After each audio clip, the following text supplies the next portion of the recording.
এবার সে একটা ইট হাতে নিল, পাথর হাতে নিয়ে সে বলছে, আল্লাহ তোমার কাছে যদি ওই জাদুকরের কাজের চাইতে এই পাদ্রির কাজ বেশি পছন্দনীয় হয়, এই ইটের আঘাতে এই জন্তুকে তুমি মেরে ফেলো আল্লাহ।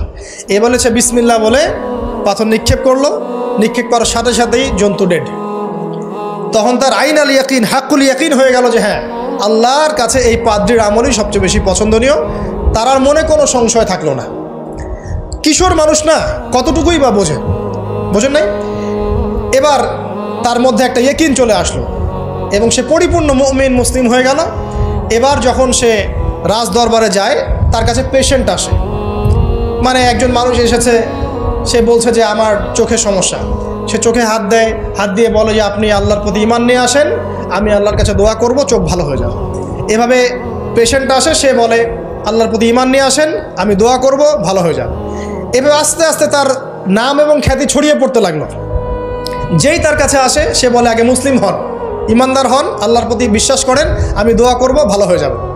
চোখ অন্ধ ভালো হয়ে যাচ্ছে, কুষ্ঠরোগী ভালো হয়ে যাচ্ছে, হ্যাঁ প্যারালাইজড রোগী ভালো হয়ে যাচ্ছে, আলহামদুলিল্লাহ। নবী ঈসা আলাইহিস সালাম এমনটা করেছিলেন না? আল্লাহ পাক চাইলে করতে পারেন। একদিন ওই রাজ দরবারের একজন মন্ত্রী আসছে, এবার ওই রাজার একজন এমপি সাহেব, তার চোখে সমস্যা, সে আসছে, এসে বলছে যে আমার এই চোখে সমস্যা, আমার চোখটাকে ভালো করার দরকার, তোমার কাছে কোনো ওষুধ আছে না? সে বলছে যে আপনি আল্লাহর প্রতি ঈমান নিয়ে আসেন, আমি আল্লাহর কাছে দোয়া করব, আপনি ভালো হয়ে যান। এবার সে আলহামদুলিল্লাহ ঈমান নিয়ে আনলো এবং সে ভালো হয়ে গেল। এই ভালো হয়ে যাওয়ার পরের দিন যখন সে আবার ওই পার্লামেন্টে গিয়েছে আর কি, ওদের তৎকালীন রাজদরবারে, এবার রাজা ওকে দেখে বলছে যে তোমার তো চোখ অন্ধ ছিল, কিভাবে শেফা লাভ করলো? তো সে বলে না কিভাবে শেফা লাভ করলো, সে বলতে চাচ্ছে না, কারণ সে আজ করছে যে বললে সমস্যা হবে। তো এক পর্যায়ে তাকে খুবই পিটুনি দেওয়া হচ্ছে, রিমান্ডে নিয়ে গিয়ে কঠিন মাইর দেওয়া হচ্ছে।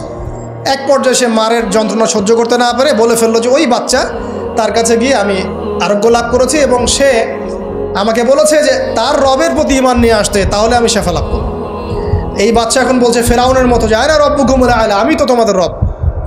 নমরুদের মতো আমি তো তোমাদের রব, ঠিক আছে, আমি ছাড়া তোমাদের কে রব আছে? মা আলিমতু লাকুম মিন ইলাহিন গায়রি, আমি তো জানি না যে আমি ছাড়া তোমাদের কোনো ইলাহ আছে। এবার এই লোকটাকে হত্যা করা হলো, এই এমপি সাহেবকে হত্যা করা হলো, বিকজ সে ঈমান নিয়ে আসে।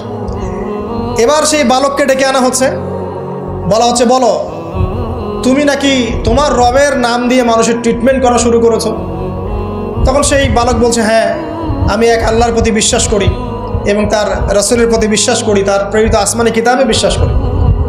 এখন রাজা বলছে আমি ছাড়া তোমাদের কোনো ইলাহ আছে আমি তো জানি না। এই সৈন্যবাহিনী শোনো, এই বালককে ধরে নিয়ে গিয়ে উঁচু পাহাড়ে নিয়ে যাও, ওখান থেকে ফেলে দাও। কথা বুঝতে পারছেন? এবার তাকে নিয়ে যাওয়া হলো, ক্রস ফায়ার দেওয়া হবে, এবার উপরে নেওয়া হয়েছে, একদম পাহাড়ের উপরে।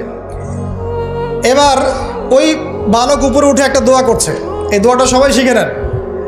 ওই বালক উপরে উঠে দোয়া করছে আল্লাহুম্মা কফিনিহিম বিমা শি'তা, আল্লাহুম্মা কফিনিহিম বিমা শি'তা, আল্লাহুম্মা কফিনিহিম বিমা শি'তা। পাহাড় থরথর করে কাঁপা শুরু করলো এবং ওই সৈন্যবাহিনী পাহাড় থেকে পড়ে গেল, বালকের কিচ্ছু হলো না। আমি কিন্তু বানোয়াট কোনো গল্প বলছি না, এটা কোরআন থেকে বলছি এবং এটা তাফসির, আপনি যে কোনো তাফসির পড়েন, মারিফুল কোরআন, তাফসির ইবনে কাসির, জালালাইন পড়ে দেখেন, পড়ে দেখেন আমার সাথে ডিবেট করার আগে। এবার সে বালক হেঁটে হেঁটে চলে আসলো রাজদরবারে। আবার কি ব্যাপার, তুমি মরো নাই? না, আল্লাহ আমাকে বাঁচিয়েছে, আমার রব আমাকে বাঁচিয়েছে। আবার পাঠানো হচ্ছে আরেক দল সেনাবাহিনীকে নিয়ে, যাও এবার ওকে সমুদ্রে নিয়ে যাও, সমুদ্রের মাছ সমুদ্রে ডুবিয়ে দিবে একদম।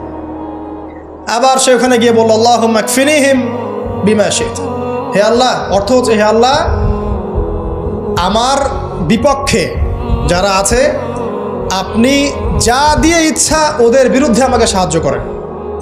অর্থটা হচ্ছে এমন, আল্লাহুম্মা কফিনিহিম বিমা শি'তা, আল্লাহ আপনি আমার জন্য যথেষ্ট হয়ে যান, ওদের বিরুদ্ধে আমার জন্য যথেষ্ট হয়ে যান, যা ইচ্ছা তাই দিয়ে আপনি হেদায়েত করুন, মানে আমাকে হেফাজত করুন, ঠিক আছে?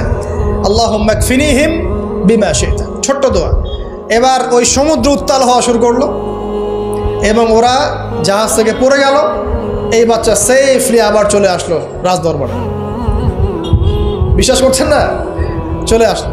এবার আসার পরে বলছে, শোনেন, আমাকে এভাবে মারতে পারবেন না, আমাকে এইভাবে মারা যাবে না, আমি আপনাদেরকে বলে দিচ্ছি কিভাবে আপনি আমাকে মারতে পারবেন।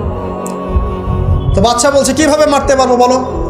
তখন সেই বাচ্চাটা বলছে যে আপনি সমস্ত এলাকার মানুষকে এক জায়গায় জড়ো করবেন, মানে পুরো নেশনের যত মানুষ সবাইকে একটা মাঠে নিয়ে আসবেন, মাঠের মাঝখানে একটা গাছ রোপণ করবেন বা একটা কিছু স্তম্ভ নির্মাণ করবেন, সেখানে আমাকে বেঁধে ফেলবেন। বেঁধে ফেলার পরে আমার এই ধনুক থেকে একটা তীর বের করবেন, তীর বের করে আপনি নিজ হাতে এই তীরটাকে নিশানা দিবেন, দিয়ে বলবেন বিসমিল্লাহ আল্লাহর নামে, বিসমিল্লাহ আল্লাহর নামে, বিসমিল্লাহি রব্বি হাযাল গোলাম বলে ছুড়বেন। অর্থ হচ্ছে আমি এই রবের, আমি এই বাচ্চার রব, আমি এই বাচ্চার রব আল্লাহর নামে তীর ছুড়লাম, এটা বলে তীরটা নিক্ষেপ করবেন, তাহলে আমি মরবো, তার আগে মরবো। কথা কি বুঝতে পারছি? এবার তাই করা হলো, সমস্ত এলাকার মানুষকে এখানে জড়ো করা হলো। কথাটা ভালো করে বোঝেন, সমস্ত এলাকার মানুষ মানে কি? ওই এলাকার সব মানুষ, মানে মুমিন কাফের যে আছে সবগুলাকে একত্রিত করা হলো। করার পরে বাচ্চাটাকে এভাবে একটা জায়গায় বেঁধে দেওয়া হয়েছে, খেজুর গাছে, তাফসিরে এসেছে খেজুর গাছে।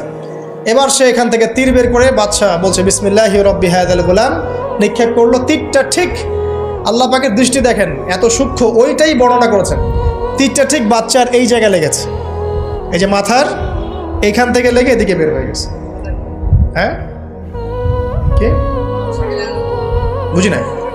ছেলেটার বাচ্চা, বাচ্চা ওই বাচ্চা ছেলেটার এই যে কপালের এই পার থেকে এই পার পর্যন্ত তীর চলে গেল এবং বাচ্চাটা শহীদ হয়ে গেল, আলহামদুলিল্লাহ। এবং এই বাচ্চাটা যখন মারা গেল বা শহীদ হয়ে গেল, আর সারা এলাকার মানুষ কি দেখলো? দেখলো যে বাচ্চা তাকে দুইবার চেষ্টা করে মারতে পারে নাই, কিন্তু তার রবের নাম যখন নেওয়া হয়েছে, আল্লাহর নাম নেওয়া হয়েছে, মারতে পেরেছে। দেন পুরো এলাকার সমস্ত মানুষ মুসলিম হয়ে গেল, আলহামদুলিল্লাহ। একজন বাচ্চার জীবনের বিনিময়ে সমস্ত এলাকার মানুষ ইসলামের হেদায়েত পেয়ে গেল, আলহামদুলিল্লাহ। এবার বাচ্চার মাথা তো আরও খারাপ, একটাকেই সামলাতে পারছিলাম না, এবার তো সমস্ত এলাকার মানুষ মুসলিম হয়ে গেছে। এখন কি করবেন? এখন সেনাবাহিনীকে আদেশ করা হয়েছে সমস্ত মানুষগুলোকে জড়ো করো, জড়ো করে একটা গর্ত খোঁড়ো, একটা গর্ত খুঁড়ে সেখানে আগুন জ্বালাও, আগুন জ্বালিয়ে সমস্ত মানুষকে ফেলে দাও। দৃশ্যটাকে কল্পনা করতে পারছেন? একটা পুরো এলাকার মানুষকে একটা মাঠের মধ্যে একত্রিত করে সেখানে আগুন জ্বালিয়ে সবাইকে সেখানে ফেলে দেওয়া হলো এবং তারা চতুর্দিক থেকে এটাকে অবলোকন করতে লাগলো, মজা উপভোগ করতে লাগলো। এটাই আল্লাহ পাক বলছেন, কুতিলা আসহাবুল উখদুদ ইয হুম আলাইহা কুউদ ওয়া হুম আলা মা ইয়াফআলুনা বিল মুমিনিনা শুহুদ।